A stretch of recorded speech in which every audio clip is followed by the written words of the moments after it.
नमस्कार। फिर से हाजिर हूँ एक नई कहानी को लेकर के। मैं हूँ राज। आप देख रहे हैं हाईवे 33।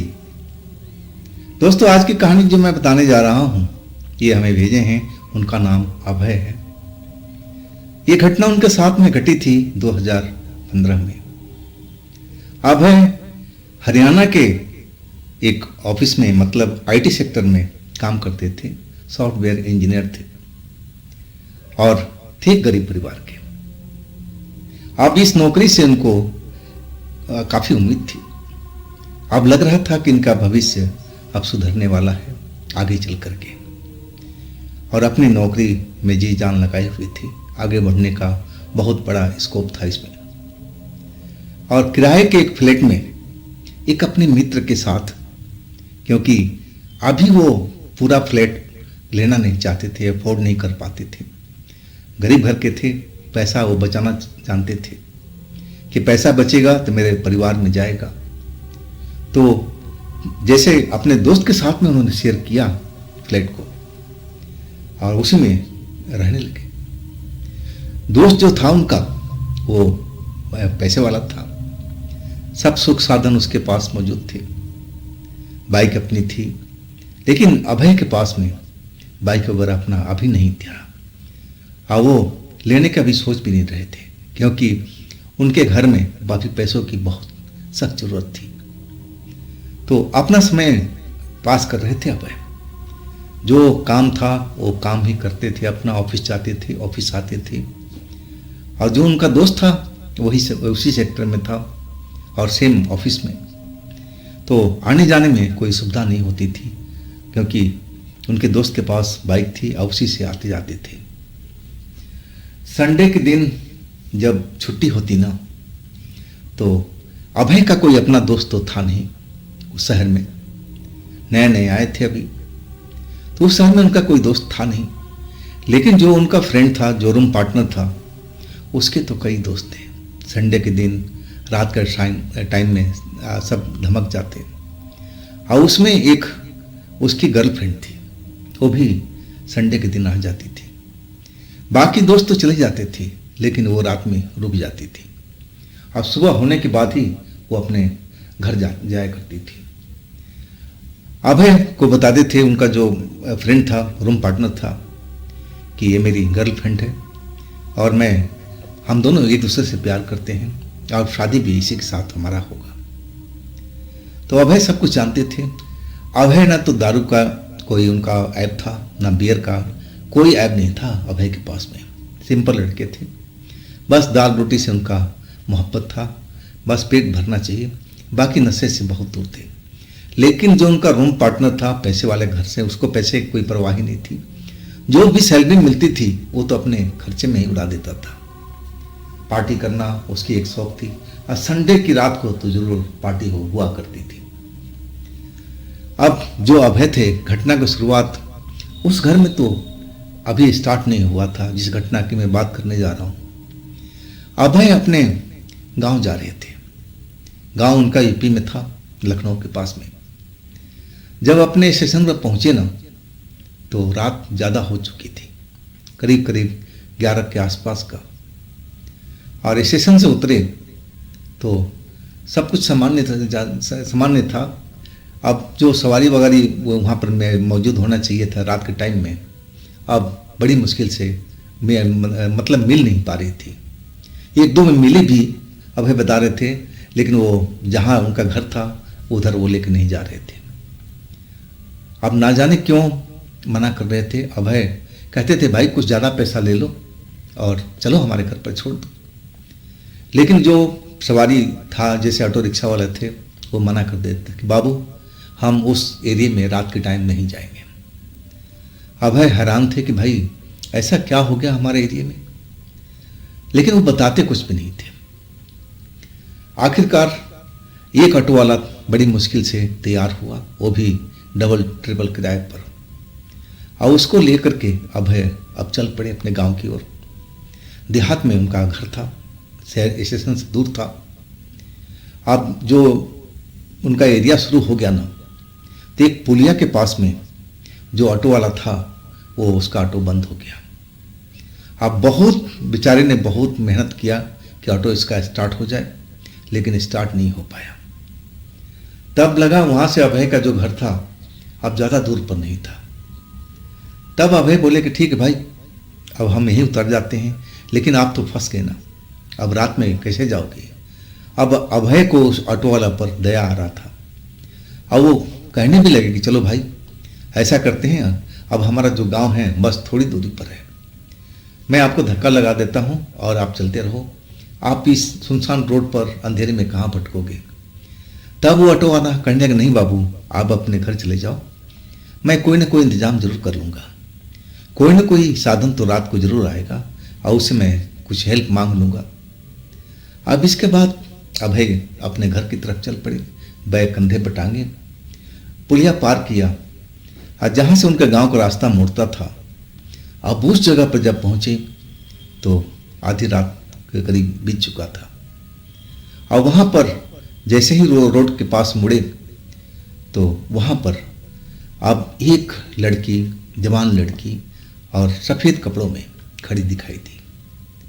चांदनी रात थी, तो अभय तो एकदम चौंक से गए थे कि इतनी रात को अकेली लड़की रोड के किनारे किसका इंतजार कर रही है। हैरान थे, लेकिन वो एकदम उसे बात नहीं करना चाहते थे उस लड़की से कि कौन है, अनजानी लड़की है। और वैसे भी लड़कियों से बात करने में अभय बहुत शर्माते थे, बहुत दूर रहते थे लड़कियों से। लेकिन जब पैदल चलते चलते उसके पास पहुंचे तो एकाएक लड़की उनकी तरफ मुड़ी। तब उन्होंने देखा शक्ल कुछ जानी पहचानी सी लग रही थी, लेकिन उस टाइम दिमाग में नहीं आ रहा था कि इस लड़की को मैंने कहाँ देखा है, समझ में नहीं आ रहा था। अब उस लड़की से थोड़ी दूरी पर चले गए और ध्यान नहीं आ रहा था कि इस लड़की को मैंने कहाँ देखा है, कब देखा है, वो याद करने की कोशिश कर रहे थे। अब मुड़ मुड़ करके उस लड़की की तरफ देख करके पहचानने की कोशिश कर रहे थे। उनका इरादा बहुत नेक था, शरीफ लड़के थे, ऐसे उनके मन में कोई इच्छा नहीं थी कि उस लड़की से बात किया जाए, चाहे उससे पास में जाकर के पूछा जाए, ये भी उनका इरादा नहीं था। बस उस लड़की को पहचानना चाहते थे कि इस लड़की को मैंने कहाँ देखा है। दिमाग में अब उनका उस टाइम में आ नहीं रहा था। अब बार बार जब पीछे मुड़ कर देखते थे ना, तो लड़की भी उनको घूर रही थी। और अचानक लड़की ने आवाज लगा दी, सुनो सुनो जी सुनो, आप बार बार मुड़कर क्या देख रहे हो, कभी लड़की नहीं देखी क्या। अब ये आवाज सुनकर के जो अभय थे अब थोड़ा शर्मा भी गए और डर भी गए। अब जवान लड़की थी और आधी रात का मामला। हाँ, थोड़ी दूरी पर गांव था, दो गांव था, एक तो अभय का गांव था और एक दूसरा गांव था जहां लड़की खड़ी थी, जहां अभय इस टाइम मौजूद थे, तो ज़्यादा फासला भी नहीं था। अब अभय को लगने लगा कि अगर लड़की अभी हल्ला गुल्ला कर दे, फंसा भी सकती है, अगर गांव वालों ने सुन लिया तो इनकी तो खैर नहीं होगी। अब एक तरह से डर गए थे। अब वो उस लड़की से अब दूर आगे जाने लगे, लेकिन लड़की जो बोल रही थी कि सुनो सुनो, जब अभय मुड़कर देखे और जब रुके नहीं तो आगे चलने लगे, लेकिन लड़की उनका पीछा करने लगी। अब आगे आगे अभय, पीछे पीछे लड़की। सुनो सुनो, तुमसे एक बात करनी है, तुम बार बार मुड़ कर क्या देख रहे थे, बार बार मुड़ के क्या देख रहे थे। बार बार लड़की वही बात कर रही थी।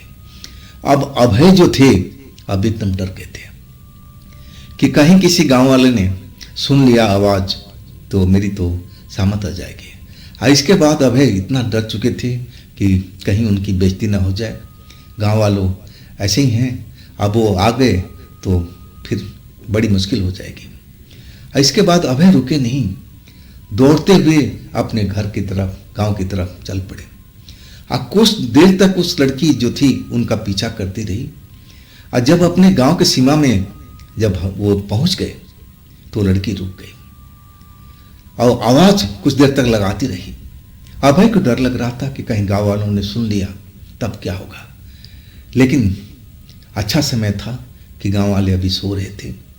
और इसके बाद अभय एकदम डरे हुए अपने घर की तरफ पहुंच गए। इस घटना का जिक्र अपने गांव में, अपने घर में किसी से नहीं किया, अपने माँ बाप परिवार किसी से भी जिक्र नहीं किया था। वो सोचे सामान्य घटना है, ऐसी घटना को क्या किसी को बताना, क्यों टेंशन देना। अब रात गई, बात गई, सब कुछ खत्म हो चुका था। अब अभय को 3 दिन रुकना था, कुछ काम के सिलसिले में वो आए हुए थे शहर से, जिस जगह से जहाँ नौकरी करते थे, और अपना काम वो पूरा करने लगे।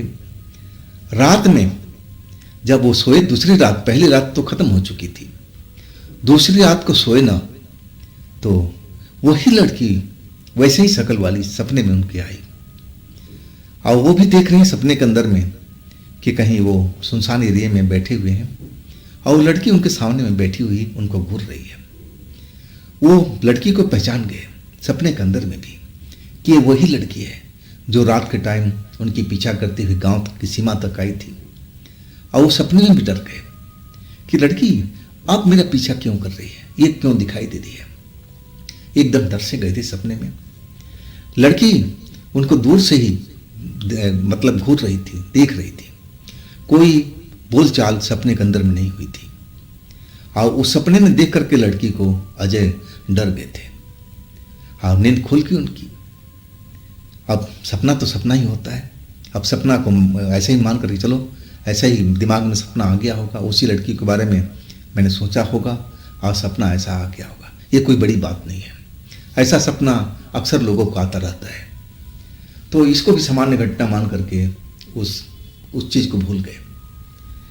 अब तीसरी रात आई, तीसरी रात में भी वही सपना देख रहे हैं कि लड़की उनको सुनसान जगह पर दिखाई दे रही है।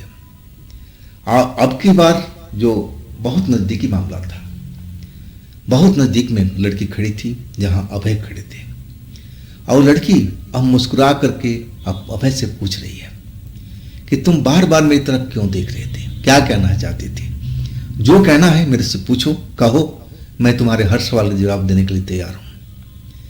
अब अभय सपने में थे और वो सोच नहीं पा रहे थे कि आखिर मैं इसको क्या जवाब दूं।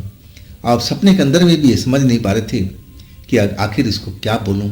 ये लड़की मेरे सपने में, मैं वो सपने में तो जान नहीं पा रहे थे, वो तो समझ रहे थे कि रियल टाइम सब चल रहा है। अब वो याद करने की कोशिश करते कि ये लड़की को मैंने कहाँ देखा, ये जान पहचान की लगती है, मैंने कभी इस लड़की से मिला हूं, लेकिन समझ में नहीं आ रहा था। लेकिन सपना था, सपना फिर टूट गया। जाग गए। जागने के बाद अब उनको हैरानी हुई कि अरे दूसरी रात है और उसी लड़की को मेरे दूसरी बार सपना क्यों आ रहा है। चलो पहली बार आ गया, पहली रात को तो चलो मान लिया, लेकिन दूसरी बार वही लड़की मेरे सपने में क्यों आ रही है, इसका क्या मतलब है। चलो सुबह होगा तो अपने परिवार वालों से बात करूंगा। अब फिर वो सो गए। सुबह हुई, फिर अपने काम में लग गए। अब ध्यान से भटक गया वो बात पूछना। लेकिन शाम को जब अपना सारा काम खत्म करके अपना घर लौटे, तब अपनी माँ से वो पूछने लगे कि माँ तुम बताओ, एक ही सपना क्या बार बार आ सकता है क्या। माँ हैरान होकर के देख रही थी। कहने लगी कि अभय हुआ क्या है, तू पूछना क्या चाह रहा है, क्या तेरे को कोई सपना बार बार दिखा है क्या। अभय कहने लगा हाँ माँ। और वो घटना वो पूरा का पूरा उन्होंने अपनी माँ को शेयर कर दिया कि माँ उस रात को जब मैं आ रहा था तो ऐसी ऐसी घटना हुई थी। अब फिर मैं पैदल ही चल के आ रहा था और वो लड़की मुझे मिली। मुझे लगा कि जान पहचान की है, कभी मैंने उस लड़की को देखा है, इसलिए मैं जाते जाते बार बार मुड़ करके उस लड़की को देख करके पहचानने की कोशिश कर रहा था। और तब वो लड़की मेरे पीछे लग गई थी। मैं एकदम डर गया क्योंकि गांव का नज़दीकी मामला था। मैं समझा कि कहीं लड़की हल्ला कर दे तो मैं फंस जाऊंगा, लड़की जाते। तो चलो माँ, उस दिन का तो बात खत्म हो गया था, लेकिन अगले दिन रात को मैंने उसी लड़के को सपने में देखा। अब फिर दूसरे दिन भी, तो एक दिन चलो मान लिया मेरे दिमाग में लड़की बैठी हुई थी इसलिए सपना आ गया, लेकिन दूसरे दिन तो बिल्कुल साफ मेरे सपनों में आई थी और उस रात को मेरे से बोल भी रही थी कि क्या मोड़ मोड़ के देख रहे थे, क्या पूछना चाहती हो। सब कुछ अब है अपनी माँ को बताना शुरू कर दिया। अब माँ अब अभय की बात सुन करके हंस पड़ी। कहने लगी, अब तेरा शादी का वक्त आ गया है, लड़कियां तेरे को सपने में आ रही हैं ना, तो इसका मतलब अब तू जवान हो चुका है, अब तेरी शादी करा देना चाहिए। हंसते हुए माँ मजाक में बोल दिया। अब अभय भी शर्मा गए। कहने लगे, माँ कैसी बात करती हो, अभी मेरी शादी का कहाँ उम्र हुआ है, मुझे तो बहुत आगे बढ़ना है, कमाना है, घर को पहले बनवाना है, इसके बाद हम शादी के बारे में सोचेंगे। अब बात मजाक मजाक में माँ ने टाल दिया, कोई जवाब नहीं दे पाई। चलो बात खत्म हुआ। अब इसके बाद अब जो अभय थे, रात की गाड़ी पकड़नी थी।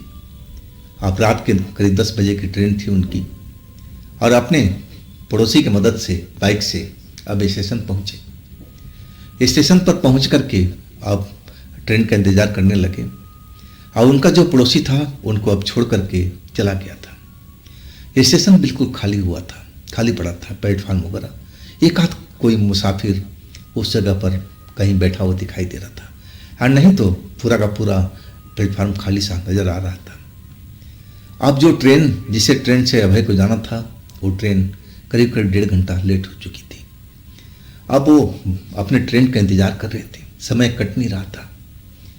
स्टेशन पर तो खास करके जो समय है ना, कट नहीं पाता। लगता था कि ना जाने कितना टाइम बीत गया यहाँ पर बैठे बैठे खड़े खड़े।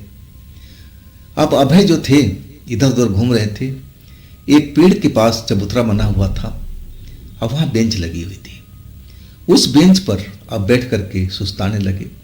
ट्रेन आने में अभी टाइम था, और तब तक वो चाहते थे कि थोड़ा सुस्ता लें, फ्रेश हो लें। काफ़ी देर खड़े खड़े बीत चुका था उनका, और अपना बैग साइड में रखा, पेड़ के पास जहाँ बेंच था हम बैठे रहे। अब जो पेड़ था ना, पेड़ के पास अब कुछ हलचल सी होने लगी। छोटा ही पेड़ था। अब जब हलचल हुई, अब वहाँ आसपास में कोई नहीं है, तो अनायास नजर पड़ गई अभय की उस पेड़ के पास में। तब हैरानी जब हुई, वही लड़की उस पेड़ के पास में खड़ी हुई दिखाई दी। वही कपड़ा, वही रंग रूप। अब तो अजय का हालत अब खराब हो चुका था कि ये लड़की मुझे एक टाइम तो गांव के पास में दिखी, आज फिर मेरे सपनों में आने लगी, अब तो ये स्टेशन पर भी दिखाई दे रही है। और सही मायने में अभय बिल्कुल अब डर चुके थे। अब समझ में नहीं आ रहा था कि आखिर ये लड़की कौन है, ये मेरा पीछा क्यों कर रही है। पीछा करते करते स्टेशन तक आ गई है, तो आखिर है ये कौन। और अजय डर कर अपना बैग उठाया बेंच से, और जो मुसाफिर बैठे हुए थे अब वहां पर जाकर के वो खड़े हो गए। अब मुड़ मुड़ के उधर देखने लगे जिधर वो लड़की दिखाई दी थी पेड़ के पास में, लेकिन अब वो लड़की उनको नजर नहीं आ रही थी। ना जाने कहाँ वो लड़की जैसे गायब हो गई हो। अब जहाँ मुसाफिर थे अब वहाँ पर अभय इंतजार करने लगे, लेकिन डर का माहौल था उनके शरीर के अंदर में। दिल की धड़कन बढ़ी हुई थी। मुसाफिर जो थे एक आध तो खैर जाग रहे थे, लेकिन बाकी लोग अपना जगह पर बैठे हुए सो रहे थे। और तब तक ट्रेन का समय हो गया। अब यही शुक्र था कि जैसे ही ट्रेन का समय हुआ, अब लगा अभय को कि चलो अब इस लड़की से मेरे पीछा छूटेगा, अब तो मैं ट्रेन में सवार हो जाऊंगा, इसके बाद अब लड़की कहाँ मुझे ट्रेन में पकड़ पाएगी। अब वही हुआ, अब ट्रेन में अपना सवार हो गए थे। अब जो बोगी था अब ऐसी कोई ज़्यादा भरा हुआ नहीं था, कुछ सीटें खाली भी पड़ी हुई थी और सोने का उनका व्यवस्था सही था। तो अपने बर्थ पर जाकर के वो सो गए थे, लेट गए सामान रख करके। रात आधी रात से ऊपर का वक्त हो गया था। बोगी में जो भी लोग थे अब सब नींद में सोए हुए थे, कोई नहीं जाग रहा था। लेकिन अब जो अभय थे अपने बर्थ पर अब आंख मूंद करके और सोने की तैयारी कर रहे थे कि कब नींद आए, कब वो सो जाए।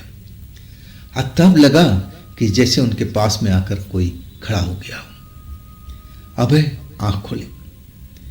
अब जिस बर्थ पर लेटे हुए हैं उसी बर्थ के पास में वो लड़की आकर के अब खड़ी हो गई। वही लड़की, सेम ड्रेस, सेम जो फिगर था उसका, सेम सब कुछ वही था।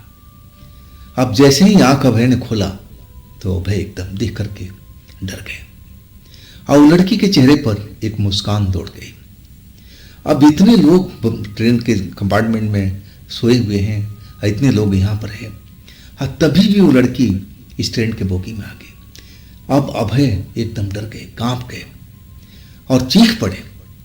अब जैसे ही चीखे तो उनके जो अगल बगल में लोग सोए हुए थे वो जागे, पूछने लगे।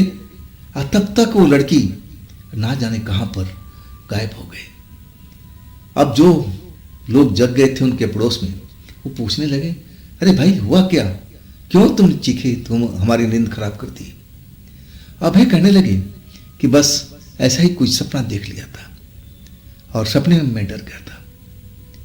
अब जो लोग जगे थे उनकी बात, अभय की बात सुन करके अब सब हंसने लगे कि कैसा नौजवान है भाई, सपने में भी देख करके डर जाता है।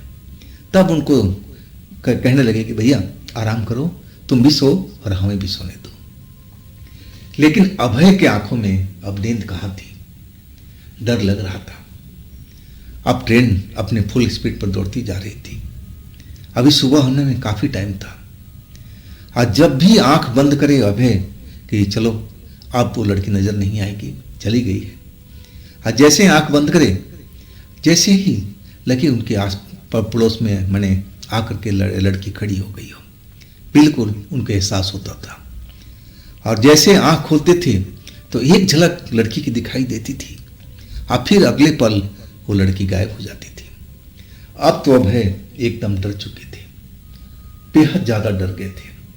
लेकिन अब कहें तो किससे, उनकी बात का भला कौन विश्वास करेगा कि चलती ट्रेन के अंदर में जहां मुसाफिर अब बहुत सारे हो और वहां पर कोई भूत प्रेत, कोई चुड़ैल, आत्मा जैसी चीज भी आ सकती है। अब अभय यही सोचकर डरे हुए थे कि अगर वो लोग वो किसी से बोलेंगे तो सब उनको पागल बोलेंगे कि ये पागल है, ऐसी बात कहाँ होता है। और आखिर ऐसे ही अभय अब चलते जा रहे थे, ट्रेन दौड़ती जा रही थी।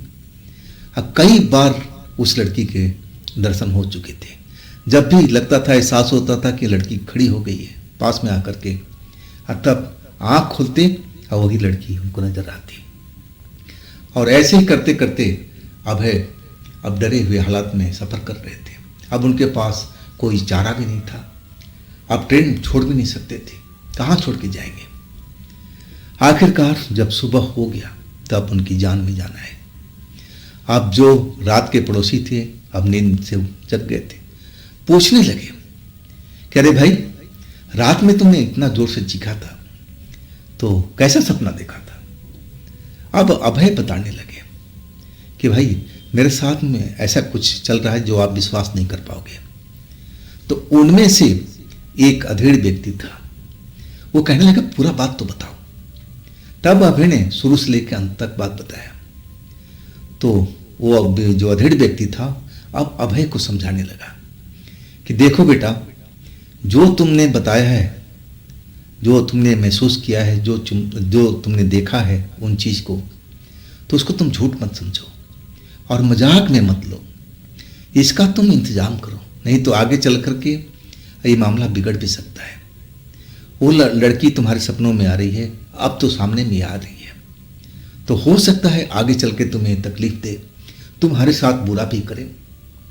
लेकिन उनमें कई सवारी ऐसा था कि वो इस बात को मान नहीं रहे थे। और कई तो उस बुजुर्ग को, अधेड़ व्यक्ति को बोल रहे थे कि अंकल जी, ये आज की साइंस के टाइम में ऐसा भी होता है क्या।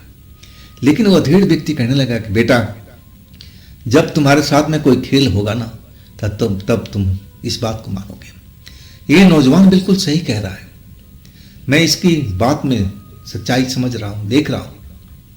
अगर तुम ऐसी इसकी हालात में गुजरे ना तब तुम बता पाओगे कि तुम्हारे हालात कैसे हैं, कितना तुम्हें डर लग रहा है। और फिर अधेड़ व्यक्ति उस अभय को बताने लगे कि बेटा कहाँ रहते हो, कहाँ जा रहे हो। और तब अभय ने सब कुछ बताने लगा। और तब अधेड़ व्यक्ति कहने लगा, अरे हम भी उसी शहर में हैं, देखो बेटा। और फिर अपना वो एड्रेस, फोन नंबर सब कुछ दिया। कहने लगा कि जब तुम्हारे पास में फुर्सत हो ना तुम्हें ऐसा लगे तो मेरे पास में ज़रूर फ़ोन करना। मैं तुम्हारी समस्या का समाधान करने का कोशिश करूँगा। मैं तंत्र मंत्र का ज्ञाता भी हूँ और ऐसे मैंने कई काम सही किए हैं। अब अभय फ़ोन नंबर ले लिए, एड्रेस ले लिए। इसके बाद अभय सेशन आ गया था। अब वो अपने जगह जहाँ जाना था रेड व्यक्ति को अब नमस्ते करके चला गया। अभय अपने जहाँ रहते थे अपने पार्टनर के कमरे में वहाँ चले गए। अब घर में आए ना, जहाँ जो उनका रूम था, पार्टनर भी था। अब पार्टनर से भी अपना सब कुछ गांव वाला किस्सा बताए तो वो भी हंसने लगा। कहने लगा कि देख, अब तू जवान हो गया अभय, अब तू लड़कियों से दोस्ती कर ले। और जो लड़कियां तेरे सपनों में आती है ना, वो अब आना बंद कर देगी। वो भी मजाक में ले लिया था। लेकिन अभय कहने लगे, नहीं भाई, जो तो सोच रहे हो ना, ऐसा कुछ भी नहीं है। तुम मेरी बात को सीरियस लो। लेकिन वो नौजवान जो उनका रूम पार्टनर था, उनके किसी बात पर विश्वास नहीं किया और उल्टा मजाक उड़ाने लगा। कहने लगा कि आज के टाइम में अरे कहाँ भूत प्रेत होते हैं भाई, किस जमाने की तुम बात कर रहे हो। अरे तुम्हारे सब मन का वहम है, अपने मन का वहम को दूर करो और सब कुछ सही हो जाएगा। आप इसके बाद अभय क्या बात करते जब उसकी बात को समझ में नहीं आ रहा था। खैर, अब अगले दिन आराम करने के बाद एक दिन अब फिर अपने काम पर दोनों लोग चले गए। बाइक से जाते थे उनके रूम पार्टनर के साथ में। शाम को लौटे। अब खाना पीना जो बनाना था बना बुनो करके अब दोनों लोग ने खा लिए थे। अब उनका जो रूम पार्टनर था डेली ड्रिंक करने वाला व्यक्ति था, तो बिना ड्रिंक का तो खाना खाता नहीं था। अभय इन चीज़ों से बहुत दूर थे। ना सिगरेट का शौक था, ना दारू का, ना बियर का, किसी तरह का ऐब उनके पास में नहीं था। और खाना पीना हो गया। अब जो उनका रूम पार्टनर था अपने कमरे में, 2 रूम थे उसमें, एक रूम में अभय अपना आकर के आराम करने लगे। अब उनके दिमाग में वही ट्रेन वाला सब किस्सा चल रहा था कि आखिर वो लड़की इनका पीछा क्यों कर रही है, अब कौन हो सकती है। अब इसी उधेड़ गुण में पड़े हुए ना जाने कब उनकी आंख लग गई। आज जब उनकी आंख खुली ना, तो ऐसा लगा कि जैसे कोई उनको उठा रहा हो। अब आंख खुली तो जैसे ही सामने देखी, एकदम दहल गए थे। वही लड़की जो गांव में मिली थी, ट्रेन में मिली थी, और वही लड़की अब इस जगह पर भी इतने किलोमीटर काफी लंबा सफर तय करके इनके साथ यहां तक आ गई है। अब जो अभय थे ना, कांप गए और डर गए एकदम। डर करके अपने रूम पार्टनर को आवाज देने लगे, लेकिन कमरा बंद था, आवाज शायद पहुंच नहीं पाई। और वो लड़की अब अभय के बिल्कुल समय खड़ी मुस्कुरा रही थी। और फिर अभय एकदम डर के आवाज लगा रहे थे रूम पार्टनर को, लेकिन वो लड़की अब बोलने लगी, चाहे तुम जितना चिल्ला लो, तुम्हारा जो पार्टनर है उसके पास आवाज नहीं जाएगी। तुमने मेरे सवाल को जवाब नहीं दिया। तुम उस जगह पर बार बार मुड़ मुड़ करके मेरी तरफ क्यों देख रहे थे? क्या चाहते थे मेरे से दोस्ती करना, प्यार करना? तो लो, मैं तेरे सामने आ गई हूं ना। देखो, मैं इतनी दूर से तुम्हारे साथ चलती हुई आ रही हूं। आप तो अपनी मनोकामना पूर्ण कर लो। मैं तुम्हारे बिल्कुल पास में खड़ी हूं। मेरे हाथ पकड़ के महसूस करो, मुझे प्यार करो, डरो मत। मैं तुम्हें कोई नुकसान नहीं पहुंचाऊंगी अगर तुम मुझसे प्यार करोगे तो। अगर नहीं करोगे तो मैं तुम्हें जिंदा भी नहीं छोड़ूंगी। और ये बात तुम अपने रूम पार्टनर या किसी को और को बताओगे तो तुम मारे जाओगे। अब तुम सोच लो, समझ लो कि तुम्हें क्या करना है। अब अभय अब ऐसी मुसीबत में फंस चुके थे कि जिसका कोई हल नहीं था। कांप गए थे उस लड़की की बात सुन करके। अब उनके समझ में नहीं आ रहा था कि अब मैं करूं तो क्या करूं। अब वो पलंग से उठ करके भागना चाहा। दरवाजे के पास में दरवाजा खोलने की कोशिश कर रहे हैं, चिटकनी खोल दी, लेकिन लग रहा था जैसे बाहर से किसी ने चिटकनी लगा दिया हो, बाहर से कोई कुंडी बंद कर दिया हो। दरवाज़ा खुल नहीं रहा है, दरवाजे पर दस्तक दे रहे हैं, बराबर अपने रूम पार्टनर को आवाज़ दे रहे हैं, लेकिन रूम पार्टनर उनकी बात को सुन ही नहीं रहा हो। आखिरकार जब समझ गए कि अब कुछ नहीं हो सकता, तो दरवाजे के पास ही अब नीचे बैठ गए और डर के मारे अब उनकी ऐसी हालत खराब हो गई थी कि वो अपने आप को संभाल नहीं पाए। आप फिर बेहोशी में चले गए थे। जब उनको होश आया, अपनी आंखें खोला तो अपने आप को बिस्तर पर पाया। आप बिस्तर पर सफेद सफेद कुछ फूल भी बिखरे हुए थे। ऐसे फूल बहुत कम देखने को मिलते हैं, खुशबू वाले फूल थे। अब सुबह हो चुकी थी। अभय को लगा कि सारा कुछ ये भयानक सपना था, रियल में तो ऐसा हुआ नहीं होगा। लेकिन जब फूल अपने बिस्तर पर देखा और अपने आप को भी देखा तो सब कुछ खेल समझ में आ गया था कि जो भी रात में हुआ वो कोई सपना और कोई ऐसा ख्वाब नहीं है, ये सब रियल टाइम में घटा है। अब भाग करके दरवाज़ा खोले तो दरवाज़ा आराम से खुल गया। अभी सुबह ही हुई थी, रूम पार्टनर उनका सो रहा था। अब सुबह के टाइम में भी अब बिल्कुल डर चुके थे। रूम पार्टनर के जाकर दरवाज़ा पीटने लगे। अब रूम पार्टनर दरवाज़ा खोला और सुबह सुबह इतना जल्दी कभी अभय उठते नहीं थे, 8 बजे के आसपास ही उठते थे। और रूम पार्टनर अभय को देख के कहने लगा, अरे भाई अभी तो बहुत जल्दी तुम उठ गए, बात क्या है, इतनी मुझे जल्दी क्यों उठा रहे हो। अभय सारी घटना अपने पार्टनर को बताने लगे।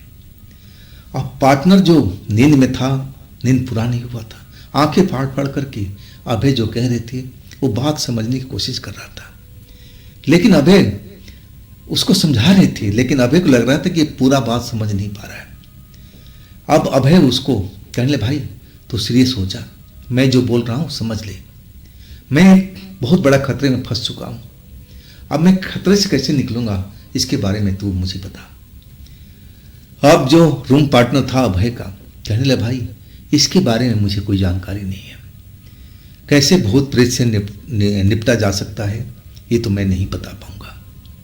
तू किसी पंडित से मिल, किसी तंत्र मंत्र के ज्ञाता से मिल, हाँ इसमें मैं तेरा मदद करूंगा, जहाँ चलना होगा मैं तेरे साथ में लेके चलूंगा, ये तो मेरा फर्ज है भाई, मेरा तो रूम पार्टनर है, अब मैं तुझे इस हालत में तो छोड़ नहीं पाऊंगा।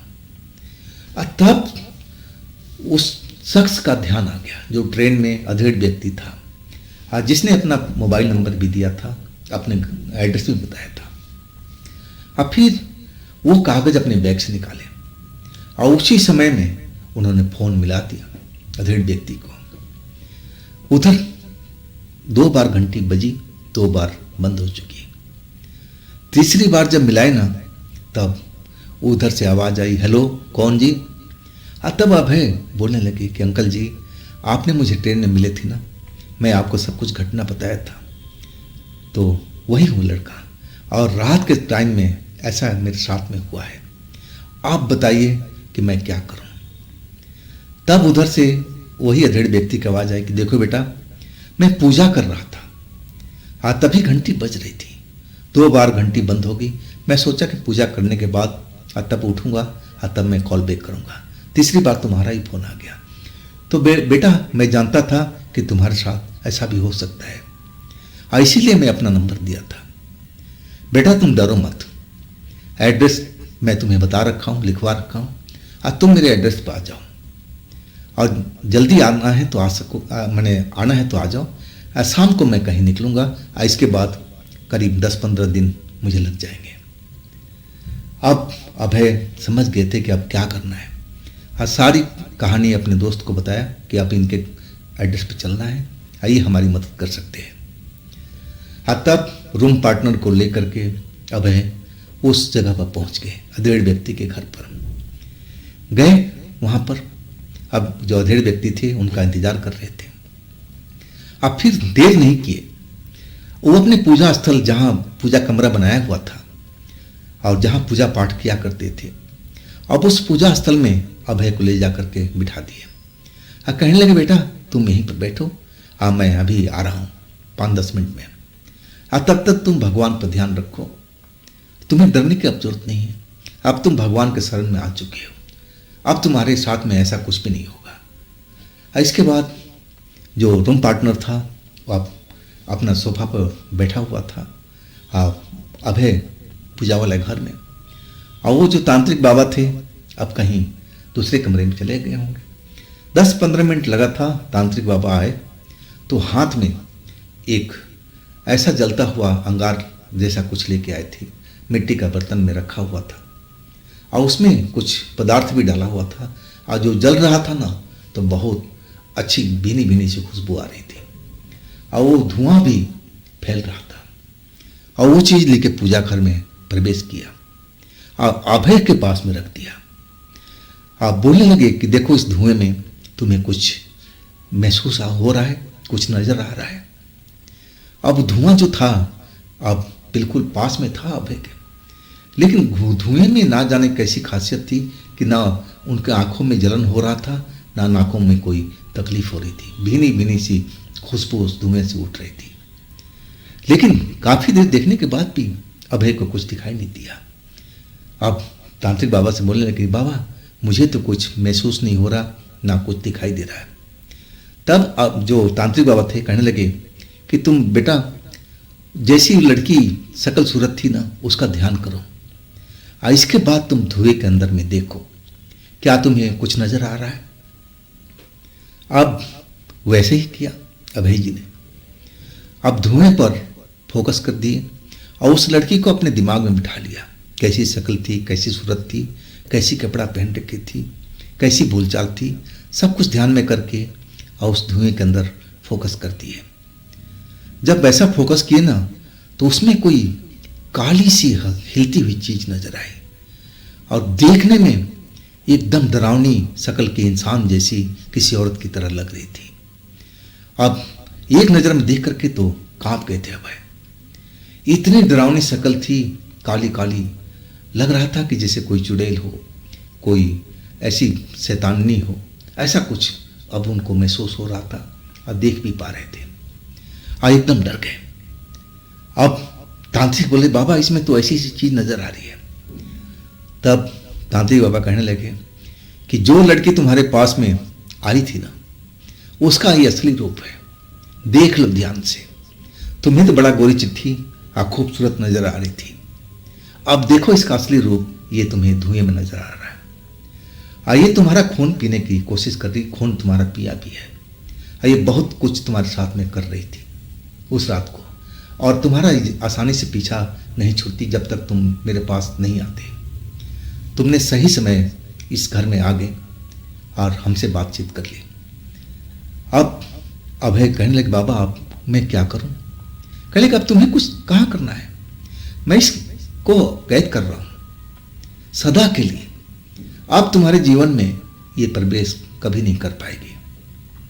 और इसके बाद वास्तव में आप उस धुएं को ऐसा किसी मटके के अंदर में जो धुआं निकल रहा था और मिट्टी का बर्तन था और उसमें उन्होंने पूरा वो जो धुआं निकल रहा था बर्तन में और उसको ढक दिए। और जैसे ही ढके ना तो मटका एकदम ऐसे हिलने लगा था जैसे कि अंदर में कोई कैद हो, निकलने की कोशिश कर रहा हो। ये सब देख करके अभय जी तो और डर गए थे।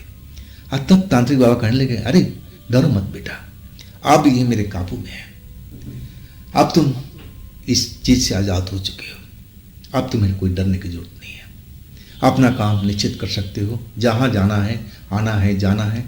लेकिन उन्होंने शिक्षा भी दिया कि देखो बेटा, अंधेरी रात में खास करके और जहां सुनसान हो, अगर तुम किसी को देखते हो, जरूरी नहीं कि वो औरत ही हो, जरूरी नहीं कि वो लड़की हो, जरूरी नहीं कि वो बच्चा हो, जरूरी नहीं कि कोई बड़ा हो। जब तुम देखते हो किसी को अकेले में, और तुम्हें समझ जाना चाहिए कि इस अंधेरी जगह पर वो अगला क्या कर रहा है। और तुमने एक बार देख लिया तो दोबारा मुड़ करके और उसकी तरफ कभी भी देखना नहीं चाहिए। तुमने तो उस जगह पर गलती किया था पहली बार में। जब एक बार तुमने उस लड़की को देख लिया तो तुम्हें आगे निकल जाना चाहिए था। वो लड़की तुम्हारी कुछ भी नहीं बिगाड़ पाती अगर तुम सीधे चले जाते। लेकिन तुमने तो बार बार मुड़ मुड़ करके उस लड़की को देखना शुरू किया और उस लड़की को लगा कि तुम उसको चाहती हो, तुम उसको बुला रहे हो, और तब तुम्हारी वो पीछे लगी थी। तो देखो बेटा, दोबारा ऐसी गलती कभी मत करना। अब तुम जा सकते हो। अब बोलने लगे, बाबा क्या सेवा पानी करूं? अब जो तांत्रिक थे, देखो बेटा, अब जो तुम्हें लग रहा है आप मंदिर में जाकर के दान कर देना, जो तुम्हारी शक्ति हो, जितना तुम कर सकते हो, जबरदस्ती नहीं है। मुझे 1 रुपया भी नहीं चाहिए। हाँ देखो बेटा, मैं निकल रहा हूँ और मुझे अब कहीं और भी जाना है। अब मैं लौटूंगा 15 दिन के बाद में। अब अभय समझ गए थे कि बाबा ने इनके ऊपर बहुत बड़ा उपकार किया है। अगर ये बाबा ना मिलते, तांत्रिक बाबा, तो न जाने इनकी हालत क्या होती। और आखिरकार अब उस चीज़ से, उस आत्मा से, उस चुड़ैल से अब आज़ाद हो गए थे। और उस घर में अब बिल्कुल जैसा पहले का माहौल था वैसा ही हो गया था। लेकिन कभी कभी जो अभय थे ना, रात के टाइम में डर जाते थे। लगता था कि जैसे उनका कोई दरवाज़ा खड़खड़ा रहा हो, और जग कर बैठ जाते। और तब महसूस करते कि नहीं, ये शायद इनके सपने में ऐसा कोई आवाज़ आया होगा, वास्तव में ऐसा नहीं। हाँ, कई बार दरवाज़ा खोल करके उन्होंने बाहर भी देखा, लेकिन वहाँ ऐसा कुछ नहीं था। तो दोस्तों, ये थी आज की कहानी अभय जी की। अगर आपके पास भी ऐसी कोई घटना है जो आप मुझे बताना चाहते हैं, तो आप मुझे इंस्टाग्राम पर या मेरे व्हाट्सएप नंबर पर अपनी घटना को, अपनी कहानी को आप शेयर कर सकते हैं। दोस्तों, ये भी चैनल आप ही का है, तो इसको भी अपना प्यार दीजिए, लाइक कीजिए, सब्सक्राइब कीजिए, शेयर कीजिए। अब फिर हम मिलते हैं अगले रोज एक नई घटना, एक नई कहानी में। आप लोग अपना ख्याल रखिएगा। नमस्कार।